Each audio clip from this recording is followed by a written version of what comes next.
আজ আমি একটা মিষ্টি বানাবো। আর মিষ্টির জন্য আমি 1.5 কাপ আটা নিয়ে নিয়েছি। আর আটাটা হলো লাল আটা, কারণ মিষ্টিটা তো ভাজি করলে লালই হবে, তাই লাল আটা দিয়ে মিষ্টি বানিয়ে দেখলাম কেমন হয়, দেখতে কেমন লাগে, কারণ ভাজি করলে লালই হয়, এই জন্য লাল আটা ব্যবহার করলাম।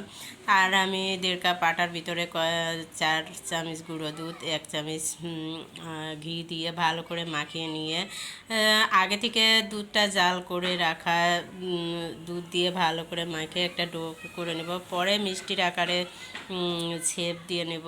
এই যে আমার মিষ্টিগুলো বানানো হয়ে গেছে। এখন তেলে আমি লাল লাল করে ভাজি করে নেব, অল্প আছে, যাতে মিষ্টিটার ভিতরে ভালো করে ভাজা হয়ে যায়। আর এক পাশে আমি জল গরম করে দিয়েছিলাম, তাতে আমি 1 কাপ চিনি দিয়ে 2-3টা এলাচ দিয়ে ভালো করে 10-20 মিনিট জাল করে নিয়ে তার ভিতরে আমার ভাজি করা মিষ্টিগুলো দিয়ে দেবো। মিষ্টিটা ভাজি করতে গেলে একটু ফাটা ফাটা হয়েছিল, কিন্তু পরবর্তীতে রসে দেওয়া হরে